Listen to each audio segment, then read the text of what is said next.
قال موسى لقومه استعينوا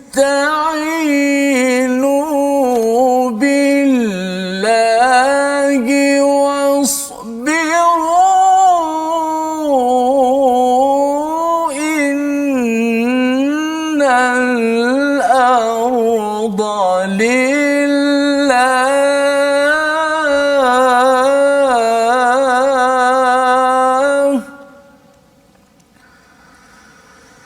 إن الأرض لله يورثها من يشاء من عباده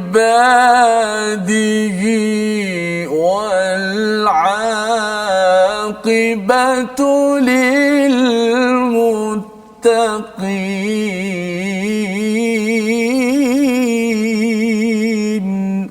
صدق الله. Assalamualaikum warahmatullahi wabarakatuh. Alhamdulillah wassalatu wassalamu ala Rasulillah wa ala alihi wa man wala syada la ilaha illallah syada Muhammadan abduhu wa rasuluh. Allahumma salli ala sayidina Muhammad wa ala alihi wa sahbihi ajma'in. Amma ba'd. Apa khabar tuan-tuan dan puan yang dirahmati Allah sekalian? Kita bertemu dalam My Quran Time baca faham amal pada hari ini. Kita dalam sesi ulang kaji pada halaman 165 hingga ayat 100 ataupun halaman 169. Kita bersama dengan Al-Fadhil Ustaz Syahri Abdul Rahman. Selamat datang Ustaz. Selamat datang, terima kasih. Terima kasih. Ya, ini teratak kami lah ni, setiap hari kami di sini ya, setiap Saban minggu kita menjemput tetamu ya, pemikir, pengkaji Al-Quran untuk sama-sama kita berkongsi mengulang kaji halaman yang telah pun kita pelajari daripada hari Isnin hingga hari Jumaat. Moga-moga tuan-tuan dapat banyak manfaat daripada perkongsian bersama Ustaz Syahri Abdul Rahman pada hari ini dan juga bersama dengan Ustaz Tirmizi Ali. Apa khabar Ustaz? Baik, alhamdulillah. Sihat Ustaz ya? Alhamdulillah. Jadi kita pada hari ini ingin meneruskan sesi kita pada hari ini bagi tuan-tuan yang sudah pun bersedia di depan kaca TV, yang berada di depan Facebook. Kalau boleh share di Facebook itu, beritahu kawan tentang kita nak mengulang kaji balik beberapa kisah, termasuklah kisah Nabi Musa ya, yang amat menarik untuk kita ambil pelajaran, dan ia bukanlah kisah ribu tahun yang lepas, tetapi kisah yang sebenarnya akan berulang kepada kita untuk menjadi hidayah kepada kita dalam mendapat ataupun menghadapi pelbagai cabaran kehidupan, berjuang untuk menuju kepada Allah Subhanahu Wa Taala. Jadi kita mulakan dahulu majlis kita ini dengan doa ringkas kita. Subhanakala ilma lana illa ma 'allamtana innaka antal alimul hakim. Rabbi zidni ilma. Kita mulakan dengan Ummul Quran Al-Fatihah bersama dengan Ustaz Tirmizi Ali. Silakan Ustaz. A'udzu billahi minasy syaithanir rajim. Bismillahirrahmanirrahim. Alhamdulillahi rabbil alamin. الرحمن الرحيم مالك يوم الدين إياك نعبد وإياك نستعين اهدنا الصراط المستقيم صراط الذين أنعمت عليهم غير المغضوب عليهم ولا الضالين.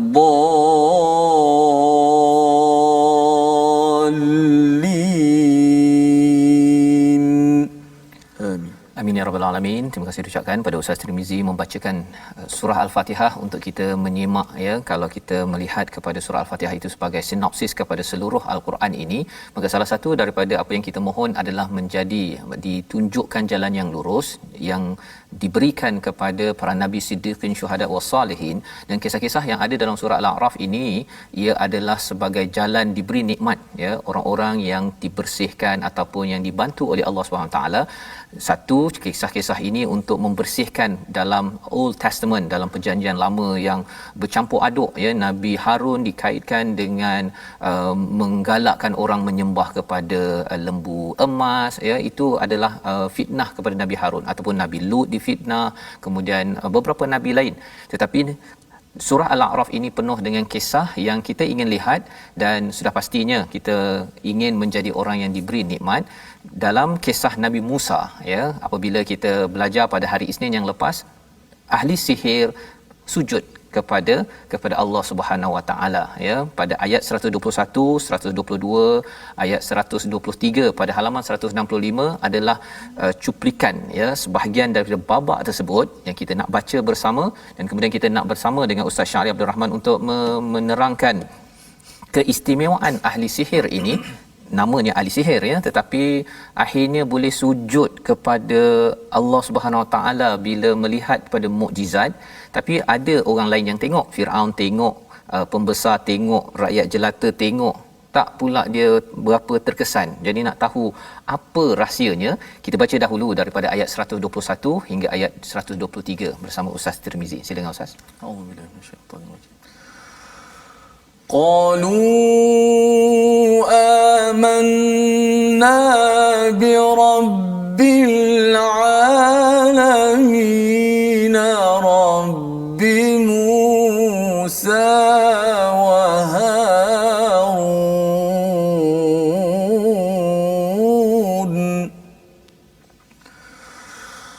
Qala Fir'aun amantum bihi qabla an adhana lakum inna hadha lamakrum makartumuhu fil madinati litukhrijū minhā ahlaha fasawfa ta'lamun.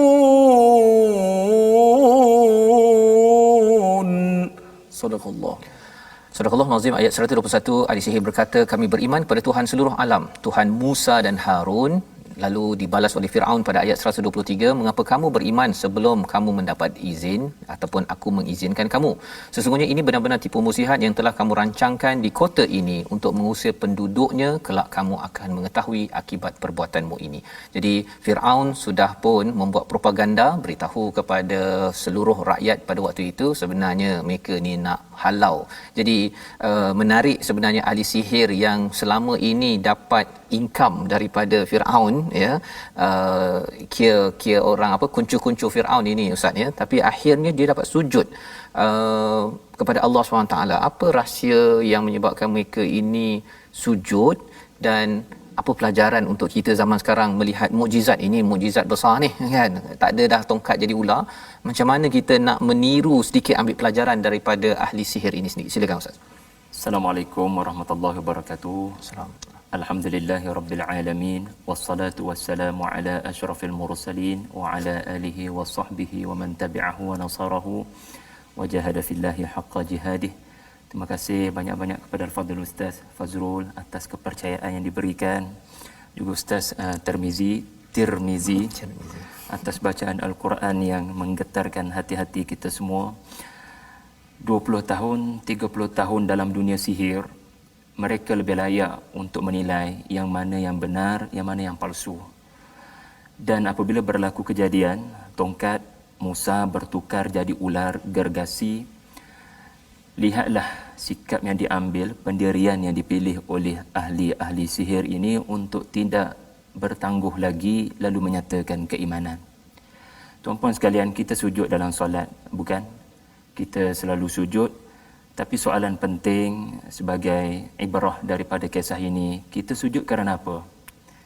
Adakah kerana ia adalah rukun daripada syarat-syarat untuk sah solat berkenaan, atau kita sujud kerana terasa betapa besarnya apa yang Allah tonjolkan dalam Al-Quran ataupun ayat-ayat Allah? Dan perhatikan sikap daripada ahli-ahli sihir, di mana kekaguman mereka kepada apa yang mereka lihat daripada balingan tongkat Musa berkenaan tidak menyebabkan mereka memuja Musa, tidak sebaliknya menyebabkan mereka kata amanna bi Musa ataupun amanna bi Harun. Bahkan sebaliknya mereka menyatakan amanna bi rabbil alamin. Bahkan mereka mendahulukan Rabbil Alamin terlebih dahulu, barulah mereka menisbahkan jasa hidayah yang masuk ke dalam hati mereka kepada asbab. Mereka mendahulukan musabbab, Rabbi Musa wa Harun. Dan Ustaz Fazrul, Ustaz Tirmizi, kalau saya baca ayat ni, apatah lagi mendengar bacaan daripada Ustaz Tirmizi tadi, kadang kita tertanya-tanya apa ciri orang-orang yang an'amta alaihim, yang Ustaz Fazrul kaitkan tadi dengan suratul Fatihah. Apakah ciri-ciri orang yang mendapat nikmat daripada Allah?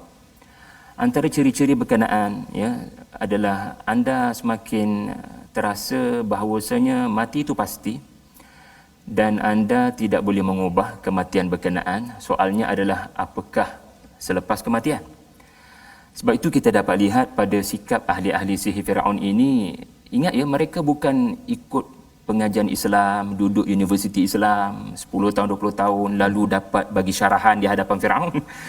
Mereka begitu sekaligus tanpa any external factor kecuali tongkat Musa berkenaan. Saya tertanya-tanya, mereka bukan setakat memeluk Islam, mereka menyebarkan Islam. Jadi apa kekuatan itu kalau bukan an'amta alaihim, Tuhan yang kurniakan kekuatan berkenaan. Dan mereka berhadapan dengan ancaman mati. Tetapi ciri-ciri orang dapat hidayah adalah mati pun tak apa dah.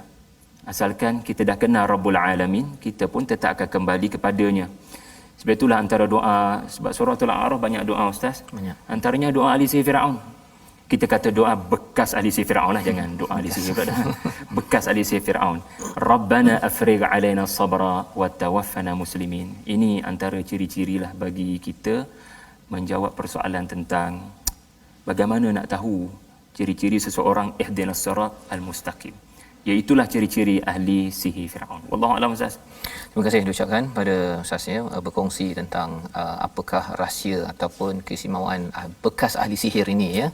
Maksudnya mendapat nikmat dan juga doanya ini ya, doanya ini, dan doanya ini lebih kurang sama macam doa ketika tentera Talut berperang tu kan. Maksudnya ini dah beberapa generasi mereka mengabadikan juga doa yang sama. Jadi rasanya tak tahulah mana sumbernya, tapi dia hadir daripada hati yang ingin menyerah kepada Allah Subhanahu Wa Taala dan juga dalam masa yang sama ingin terus berjuang ya, bersabar atas segala cabaran. Bila dah nampak bahawa in the end kita akan pergi Ustaz ya, kita akan pergi. Jadi ini rahsianya. Tidak semestinya ceramah ataupun menghadiri kuliah yang panjang-panjang, tetapi kita tahu bahawa Tuhan selepas ini kami akan pergi juga. Dengan hakikat itu menyebabkan kita jadi bijaksana Ustaz ya. Kalau ikutkan tadi tu ahli sihir ni dah kira bijaksana ya, tapi dia memang bijak sini dan dia terus bijak sampai ke sana dan akhirnya mereka diberikan nikmat hidayah daripada Allah Subhanahu Wa Taala. Jadi ini sebagai panduan ataupun pelajaran untuk saya tuan-tuan ya, untuk tuan-tuan sekalian, untuk kita sama-sama. Kita mungkinlah saya tak belajar banyak, sikit-sikit, tetapi kita ingat kematian menyebabkan kita lebih cepat lagi. Bila bijaksana itu menyebabkan kita akan menghargai apa yang ada Ustaz ya, cakap elok-elok dengan ahli keluarga, dengan orang sekitar, dan dapat saja percikan hidayah terus disambar, dan inilah yang diabadikan pada halaman 165. Jadi kita nak bergerak kepada halaman 166, maka berlakulah ya interaksi di antara Firaun dengan Musa dan juga dengan ahli sihir, dan interaksi itu sehingga membawa kepada peristiwa yang disampaikan pada ayat yang ke-133, iaitu dihantar tufan. Allah memberikan balasan ataupun ancaman tufan, angin taufan, belalang, kutu, katak, darah. Ayatu mufassalat pada ayat 133, dan ayat 134 135 Allah menggunakan perkataan rijz. Kita baca bersama ayat 134 dan 135, dan kita nak tahu apa sebenarnya rijz ini merujuk kepada apa dan apa kaitannya dengan zaman kita. Adakah ia juga ada kaitan dengan COVID-19? Kita baca dahulu ayat 134 135. ولما وقع عليهم الرجز قالوا يا موسى دع لنا ربك بما عهد عندك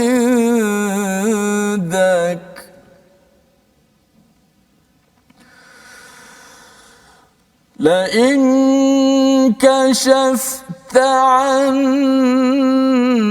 الرجز لنؤمنن لك ولنرسلن معك بني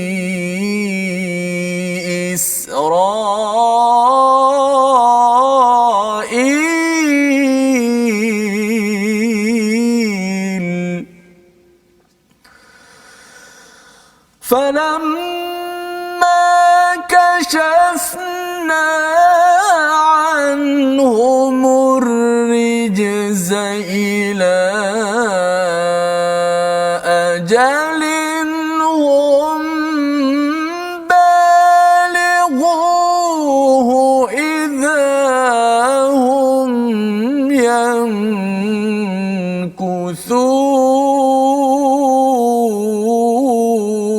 ينكثون صدق الله. Surah Al-Nazim ayat 134, dan ketika mereka ditimpa azab yang telah diterangkan itu, mereka pun berkata, wahai Musa, mohonlah untuk kami kepada Tuhanmu sesuai dengan janjinya kepadamu. Jika engkau dapat menghilangkan azab itu daripada kami, nescaya kami akan beriman kepadamu dan pasti akan kami biarkan Bani Israel pergi bersamamu. Tetapi setelah kami hilangkan azab itu daripada mereka sehingga batas waktu yang harus mereka penuhi, ternyata mereka mungkir pada janji. Dalam dua ayat ini kita bertemu dengan perkataan rijz yang dikaitkan, diterjemahkan sebagai azab, tapi sebenarnya apa? Biasa dalam Quran ada perkataan azab, Ustaz, ya, tapi di sini digunakan perkataan rijz. Ini nak faham sebenarnya apa yang berlaku pada Firaun sampai geng-geng dia ni minta tolong Nabi Musa. Bismillah. Sebelum kita menjawab persoalan rijz tu apa? Ya, kalau ikut terjemahannya kita jumpa dah jawapan tu, tapi apakah makna sebenar? Dua pengajaran pentinglah kalau kita lihat daripada ayat ni, iaitulah sikap penduduk Kibti, sikap penduduk Mesir, yang mana bila berlaku taufan, belalang, gelombang seterusnya kutu, gelombang seterusnya katak, gelombang seterusnya darah, gelombang musibah yang mufassalat, gelombang demi gelombang datang dalam selang waktu yang berbeza-beza. Perkara pertama sekali, mereka terlalu cepat nakkan penyelesaian. Sedangkan sepatutnya apa yang berlaku menyebabkan mereka melihat ada yang tak kena ke dengan perbuatan kita yang menyebabkan Tuhan datangkan kemurkaan begini. Mereka terlalu cepat pergi kepada siapa boleh rawat, siapa boleh ubat. Tak salah kita berfikir begitu. Memang kita kena mencari penyelesaian. Dalam bahasa hari ini, memperolehi vaksin. Tetapi sebelum vaksin itu, terlebih dahulu, adakah kita menjadikan musibah ini sebagai satu wake up call daripada Allah? Lanu'minanna laka. Ini menunjukkan Musa alaihi salam dah beritahu lama dah.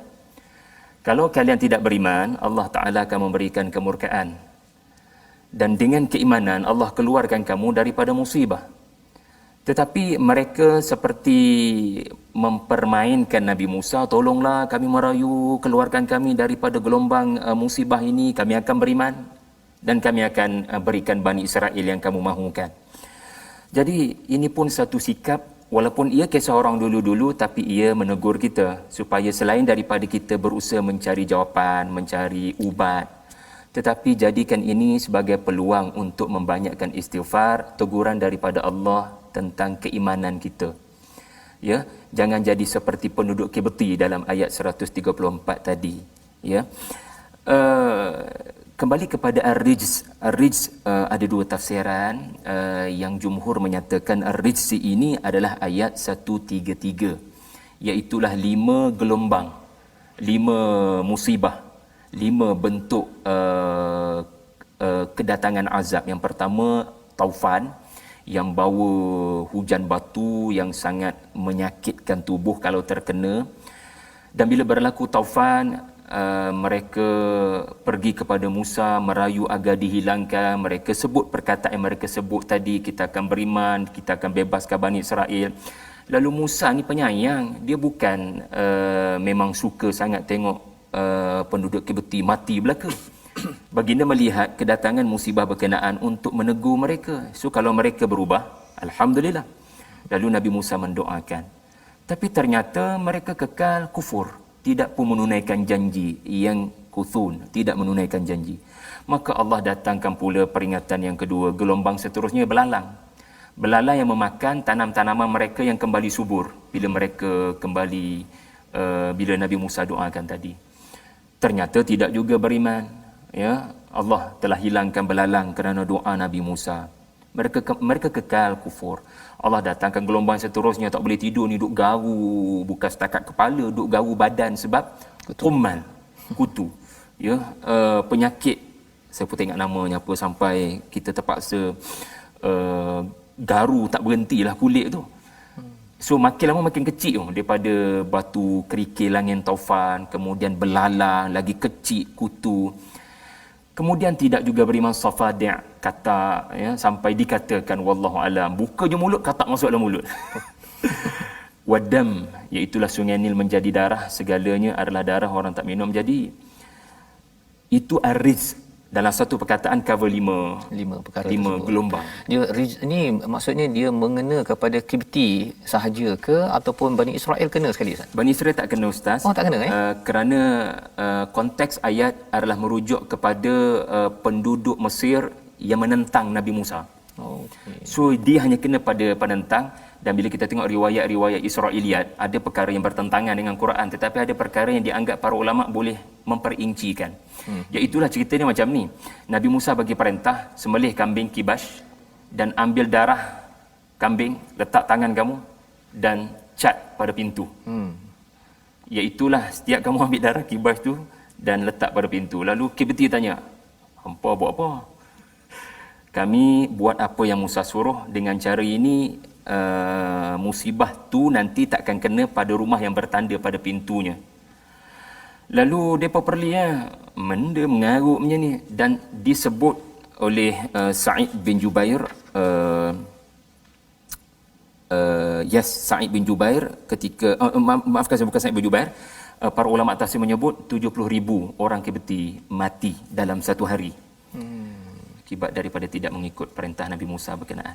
Baik. Yang kedua, jadi apa yang kedua tu, Ustaz? Tak apa. Yang kedua menurut pendapat para ulama, ta'un.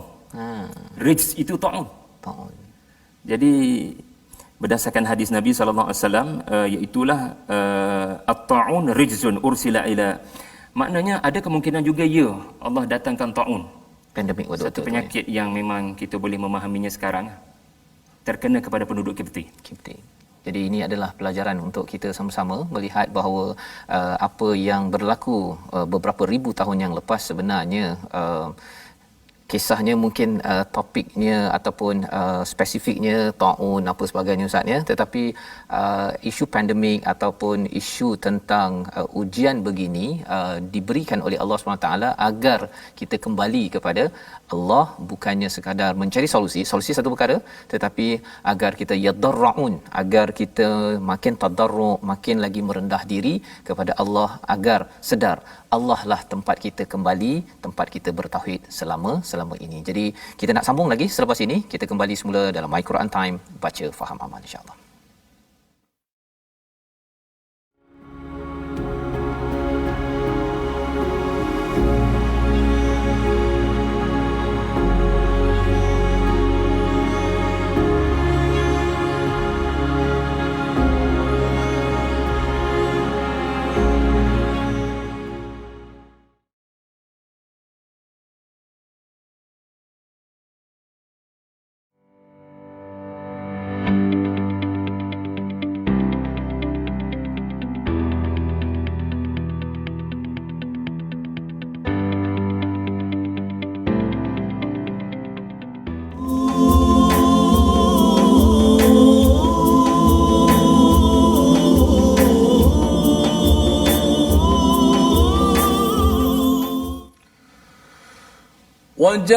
وجاوزنا ببني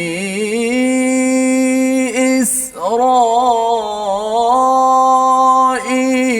البحر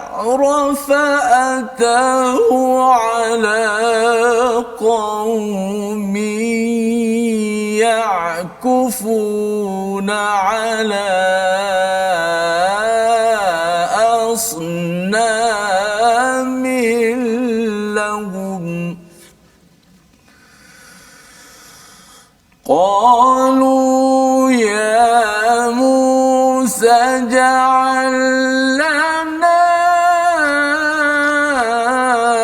إلها كما لهم آلهة قال إنكم قوم تجهلون صدق الله.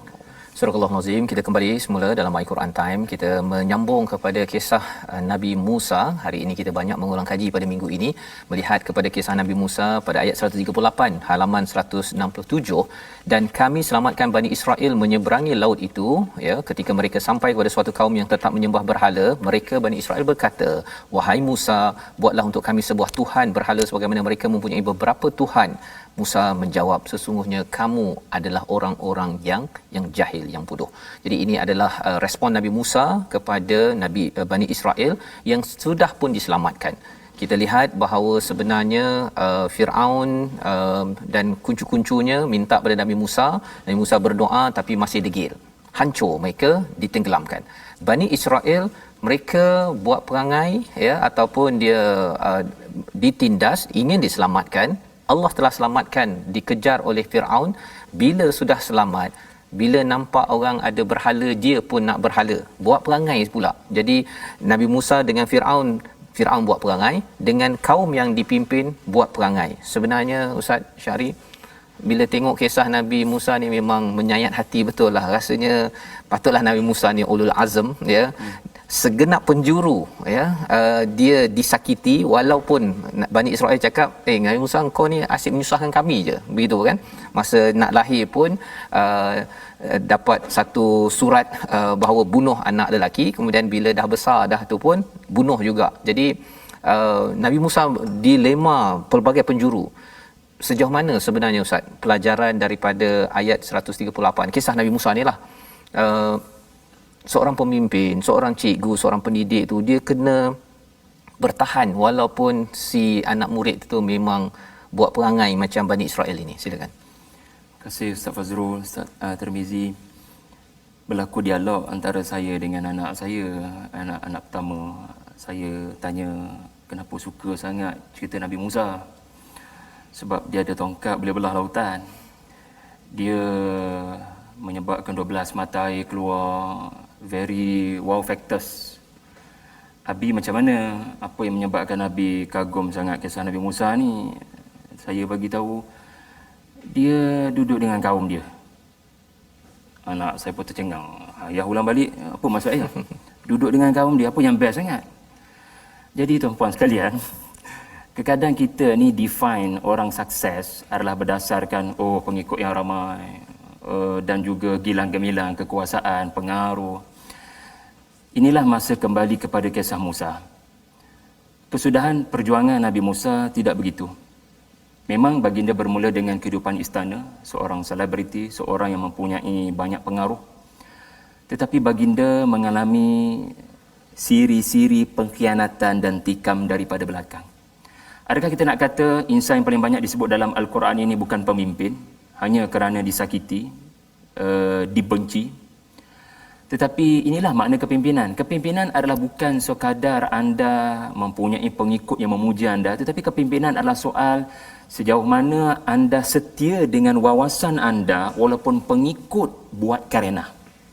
Sejauh mana pengikut menjejaskan anda dan wawasan yang anda mahu tujui. Adakah karenah pengikut menyebabkan anda lemah semangat untuk terus didik, tidak putus asa? Al-Fadhil Ustaz Tirmizi tadi membacakan pada kita ayat-ayat yang menunjukkan Musa bersabar. Inilah insan yang 6 kali Nabi Khidir tegur dia, sabar, sabar, dalam suratul Kahf. Maka tak peliklah baginda tokoh paling banyak dipaparkan dalam Al-Quran sebagai mentor kepada sallallahu alaihi wasallam. Jadi kalau kita pendidik, kalau kita guru, perhatikan beberapa contoh teladan daripada ayat 138. Pertama sekali, Allah nak didik kita, jangan anak-anak kita mudah terpengaruh dengan anasi luar. Bani Israel, lihat saja orang sembah berhala, jom kita kembali pada identiti asal kita dulu juga. Banyak backup orang Mesir bina berhala.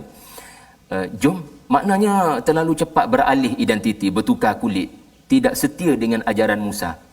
Dan nombor dua, ini juga penting, kita jangan ikut kehendak anak murid kalau kehendak anak murid itu salah. Jangan ikut kehendak pengikut bila kehendak pengikut itu salah. Lihat ya, Bani Israel berkata, Musa, boleh tak engkau? Mereka tak minta izin diorang buat. Diorang kata, engkau buatkan pada kami. Kerana kalau kami buat, nanti orang kata apa? Tapi kalau kau buat sebagai tok guru, sebagai maha guru, sebagai ulama, sebagai nabi, dia boleh jadi agama. Jadi Musa kekal dengan pendirian, ini benda batil, ini benda salah, jadi minta maaf. Musa seolah-olah berkata, minta maaf saya teguh, walaupun teguran ini akan menyakitkan hati kamu, akan menghilangkan kecintaan kamu pada saya tak peduli. Benda salah, saya kena teguh. Jadi Musa adalah pemimpin kerana baginda setia dengan matlamat membina generasi dan bersabar menghadapi karenah mereka, Ustaz. Itulah tadabbur saya, Ustaz. Baik, terima kasih diucapkan pada Ustaz Syahri ya, berkongsi tentang bagaimana kisah ataupun ciri Nabi Musa ini ya, memang dia disampaikan dalam bentuk dialog begini, tetapi kita cuba mengambil nilai daripada apa yang kita baca, dan nilai ilmu yang kita ambil inilah yang mahal sebenarnya, Ustaz ya. Kita namakan dia sebagai hidayah ya, yang harapnya kita memang kalau katakan ditegur oleh Hamka dalam tafsirnya, banyaklah kalau Muhammad Al-Ghazali pun menyatakan Quran ini bukan sekadar untuk dibaca tetapi untuk diambil hidayah daripadanya. Pasal kalau tidak, kita mengulang balik je lah ya, cerita Bani Israel ini. Kalau kita lihat, dia dapat Taurat tetapi tidak diambil secara betul-betul, secara kuwah itu sendiri. Dan ini antara pelajarannya, bahawa sebagai pendidik, ibu ayah ya, pendidik, ustaz, ulama, pemimpin, kita ada Nabi Musa sebagai contoh teladan kepimpinan ya, telah pun dibawa pada surah Al-Baqarah, kali ini berulang balik pada surah Al-A'raf ini untuk kita sedar ya. Surah Al-Baqarah ada kisah Nabi Adam, Ustaz ya. Surah Al-A'raf pun ada kisah Nabi Adam. Kita dilantik sebagai khalifah ini mesti ada identiti, bawa balik kepada Allah. Silap memang ada silap, tetapi silapnya kita seperti Nabi Adam, Rabbana zalamna, mengaku dan kembali balik semula. Tidak seperti iblis yang bila dah tersilap, ghafilin itu lalai, silap, menjadi istikbar. Jadi ini yang kita belajar daripada halaman 167, dan kita ingin teruskan lagi kepada 168 ya, bercakap tentang istikbar ini. Firaun adalah salah satu lambang istikbar yang ada kaitan dengan iblis kalau kita kaitkan dengan kisah pertama dalam surah Al-A'raf. Jadi Allah menyentuh pada halaman 168 pada ayat 146 dan 147. Kita nak tengok dahulu kepada ayat 146, ayatnya panjang sedikit. Kita baca dahulu ayat 146 untuk kita melihat ancaman, peringatan agar saya jangan jadi orang sombong. Dan kita lihat dahulu ayat ini untuk kita lihat bagaimana perjalanannya. Silakan Ustaz Tirmizi. سأصرف عن آياتي الذين يتكبرون في الأرض بغير الحق وإن يروا كل آية لا يؤمنوا بها وإن يروا سبيل الرشد لا يتخذوه سبيلا وإن يروا سبيل الغي يتخذوه سبيلا ذلك بأنهم كذبوا بآياتنا وكانوا عنها غافلين. akan aku palingkan daripada tanda-tanda kekuasaanku orang-orang yang menyombongkan diri di bumi tanpa alasan yang benar. Jika mereka melihat setiap tanda kekuasaanku, mereka tetap tidak akan beriman kepadanya, dan jika mereka melihat jalan yang membawa pada petunjuk, mereka tidak akan menempuhnya. Tetapi jika mereka melihat jalan kesesatan, mereka akan mengambilnya. Yang demikian adalah kerana mereka mendustakan ayat-ayat kami dan mereka selalu leka terhadapnya. Jadi ada perkataan ghafilin, ghaflah Ustaz, tapi awal itu ada perkataan istikbar ataupun sombong. Ustaz boleh cerita sikit tak bagaimana takabur, ghaflah ini berkait dan apa ciri-cirinya? Silakan. Terima kasih Ustaz Fazrul. Ayat 146 memang menggerunkan tuan-tuan. Kita tak payah kata ayat ni sekadar memberikan isyarat kepada masalah besar yang akan dibuat oleh Bani Israel. Tetapi ayat ni tuju pada kita. Iaitulah Allah berikan peluang pada Bani Israel untuk mempunyai sebaik-baik guru, sebaik-baik ulama, iaitulah Musa. Dilengkapkan pula dengan Harun yang fasih berbicara bahasa Bani Israel. Allah berikan kepada Bani Israel mukjizat yang sangat banyak. Bukan satu sahaja tetapi banyak. Dan yang paling besar adalah terbelah lautan kepada 12 belahan. Namun sa'usrifu an ayati. Ada kalangan mereka yang melihat mukjizat tidak memberikan kesan. Risau kita juga ada penyakit tersebut. Mungkin kalangan kita ni ada orang yang saya tak sukalah sejarah ni. Bila seseorang tak suka baca kisah-kisah sejarah, dia takkan perasan dia sebahagian daripada cerita sejarah. Saya setuju dengan Ustaz Fazrul tadi. Kisah Quran kisah berulang. Cuma kita nampak ke tak nampak sahaja. Jadi ada orang mungkin berpeluang baca Quran, tetapi sa'usrifu an ayati. Ada orang hafal Quran, tapi apa yang berlaku? Sa'usrifu an ayati. Ada orang belajar Quran 10 tahun, 20 tahun. Sa'usrifu an ayati. Isunya adalah sejauh mana ayat-ayat itu bukan sekadar kita baca, bukan sekadar kita faham, tetapi tadabbur dan tadhakkur. Sejauh mana ayat-ayat itu kita masuk ke dalam Al-Quran, ya, dengan sifat merendah diri. Tuhan, banyak perkara saya tidak tahu tentang hakikat kehidupan, bantu saya. Adapun orang yang baca Quran dengan mindset, saya dah tahu dah ayat ni makna dia apa. Na'udzubillah. Kalau kita tergolong daripada alladzina yatakabbarun, orang yang ada satu sikap di mana dia ada kelebihan, dia ada kekuatan. Sedangkan Tuhan mendidik Musa, sampai saja di lembah tua, tanggal capalmu. Dan ditafsirkan para ulama sebagai itu adalah satu cara untuk merendah diri. Walaupun engkau bakal mendapat kedudukan besar, tetapi untuk berkata-kata dengan Allah, rendahkan dirimu serendah-rendahnya. Sebab agenda syaitan, sebagaimana disebut di penghujung suratul A'raf, adalah menghilangkan perasaan merendah diri. Maka sebab itulah kita kena betul-betul wa idza quri'al Quran fastami'u lahu wa ansitu la'allakum turhamun. Dengar betul-betul dalam keadaan penuh merendah diri. Wallahu a'lam. Jadi ini adalah perkara penting ya yang kita belajar, maksudnya merendah diri Ustaz. Dan di sini ayat ini dipanjang ya, dia ada wa in yaraw kulla ayatin la yu'minu, dia tak percaya. Ustaz dah sentuh wa in yaraw sabila rushd la yattakhidhu sabila. Apa maksud jika mereka melihat sabila rushd la yattakhiduna sabila itu?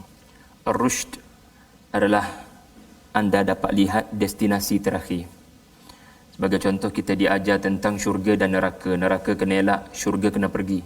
Itulah rushd, seseorang yang nampak jalan ke depan. Kalau sekadar anda boleh berada di jalan yang lurus, itu adalah hidayah, anda dah jumpa jalan. Okay. Tetapi kemampuan anda untuk meneruskan perjalanan, ada banyak RNR yang sangat menarik, tapi anda setia untuk berjalan sebab anda tahu anda nak balik kampung tu. Ambil tindakan. Jadi, ambil tindakan. Ambil tindakan untuk kekal di atas jalan, tidak terpengaruh dengan anasir luar. Jadi ini maksud daripada bila nampak jalan itu dia ambil, ya, bukannya sekadar nampak, oh tak apalah, kan, nampak rasanya orang baca Quran, tak apalah, orang lain baca Quran, saya lain kali, ya, ataupun orang lain dah pergi sembahyang, kata nanti dulu, pergi dulu, ya, saya lambat sikit. Perkara-perkara itu adalah tanda, antara tanda-tanda, ya, yang di mana melambangkan kesombongan di dalam kehidupan, padahal sebenarnya Allah menampakkan kepada kita ayat-ayat Allah itu untuk kita makin menyerah. Dan di sini di hujung itu wakanu anha ghafilin. Ustaz minta cerahkan sikit apa maksud wakanu anha ghafilin ini. Mereka bila diberikan rezeki untuk mendengar ayat-ayat Allah, hati mereka berlaku ghaflah. Maksudnya apa? Sebagaimana dalam suratul Anbiya Allah Taala sebutkan makna ghaflatin, hina ghaflatin, iaitulah mereka tidak melihat ayat-ayat itu sebenarnya mendesak mereka untuk bertindak kerana hati mereka mengalami kematian dan kekerasan. So ghaflah ini bukan lalai, maknanya terlepas pandang. Itu bukan ghaflah. Ghaflah di sini adalah isu hati, di mana kita ada fokus lain. Sedangkan Quran minta fokus ini. Alhaakum. Kau nak fokus itu juga, padahal kamu distracted. Kita diminta pergi ke sini, kita nak stay kat situ. Jadi ini antara penyakit hati, ghaflah. Okay, jadi ini adalah penyakit yang penting, ya. Maksudnya dia tersilap prioriti, Ustaz, ya, keutamaan, ya, utamakan mana yang tak utama, padahal di dalam al-Quran sudah pun Allah jelaskan al-haq, utamakan mana yang utama. Akhirat itu lebih baik daripada dunia, ya, kebenaran lebih baik daripada kebatilan. Semua perkara itu yang kita doakan pada Allah Subhanahu taala, Allah pimpin kita, kita mohon setiap hari ihdinas siratal mustaqim. Allah juga izinkan kita tidak jadi ghaflah, ya. Pasal ghaflah ni kalau panjang sangat, Ustaz, dia jadi takbur, ya. Maksudnya dia silap prioriti, asyik silap, akhirnya kita rasakan bahawa okey apa, kan, saya buat ni buat baik apa, kan, padahal sebenarnya ia bukan berpandukan pada ayat daripada Allah Subhanahu Wa Taala.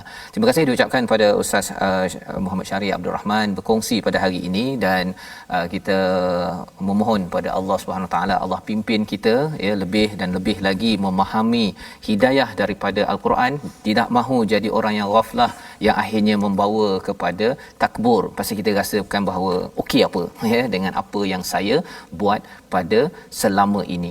Kita mohon pada Allah, saya menjemput pada Ustaz Syari untuk memimpin doa ringkas kita, ya, pada hari ini, agar kita tuan-tuan sama-sama aminkan Allah pimpin diri keluarga kita nun sampai ke syurga, insya-Allah. Silakan Ustaz. A'udzubillahi minasyaitonirrajim. Bismillahirrahmanirrahim. Alhamdulillahirabbil alamin, wassalatu wassalamu ala asyrafil mursalin wa ala alihi wa sahbihi wa barik wa sallim. Allahumma arhamna bil Quran waj'alhu lana imaman wa nuran wa hudan wa rahmah. Ya Allah, ya Tuhan kami, jadikanlah Al-Quran yang kami baca dan kami faham ini dan kami amalkan, mengembalikan pada kami rahmat yang kami cari selama ini, dan jadikanlah Al-Quran yang kami bacakan ini menyingkirkan daripada kami sebarang perasaan duka cita dan keluh kesah. Allahumma rabbana atina min ladunka rahmah wa hayyi' lana min amrina rasyada. Rabbana atina fid dunya hasanah wa fil akhirati hasanah wa qina adzaban nar wa qina adzaban nar wa qina adzaban nar. Sallallahu ala Muhammad wa ala alihi wa sahbihi wa barik wa sallim. Walhamdulillahi rabbil alamin. Amin amin ya rabbal alamin. Saya mengucapkan ribuan terima kasih kepada Ustaz Syari sudi bersama pada hari ini bersama dengan tuan-tuan, dan saya yakin masa yang pendek ini tuan-tuan rasa tak puas, ya, sebenarnya untuk mendengar lebih banyak lagi kupasan kepada ayat-ayat ini. Jadi bagi tuan-tuan mungkin ada kelapangan nanti, tuan-tuan boleh mendapatkan buku Kompas Al-Muq ini, ya, bahagian daripada yang ditulis oleh Ustaz Syari, dan ini adalah penerangan, ya, tadabbur tentang surah Al-Muq, dan banyak lagi penulisan daripada Ustaz Syari di Tadabbur Center. Dan ini adalah salah satu usaha, ya, sebenarnya kita nak membanyakkan lagi tuan-tuan bersama guru-guru mendalami Al-Quran, kerana kita ingin menyebarkan Al-Quran. Itu sebabnya kita ada tabung gerakan Al-Quran. Kalau tuan-tuan pernah menyumbang ataupun akan menyumbang, kita ingin melahirkan banyak lagi program-program dan menyebarkan Quran, melaksanakan program-program isi intipati Al-Quran, ya, agar tadabbur Al-Quran ini bukan milik orang tertentu sahaja, tetapi ia adalah milik semua, agar daripada pemimpin sampailah kepada makcik di hujung kampung, kita sentiasa mengambil hidayah Al-Quran sehingga kan Allah mengizinkan kita mendapat hidayah, kemenangan di sini, lebih lagi kemenangan falah sampai di akhirat nanti. Jadi kita insya-Allah akan bertemu ulangan pada jam 5 petang, pada jam 11 malam dan juga 6 pagi. Rancangan ini dibawakan oleh Mufas. Mendoakan tuan-tuan terus committed dengan Quran, cari guru-guru, terus bersama Quran. My Quran Time, baca, faham, amal, insya-Allah.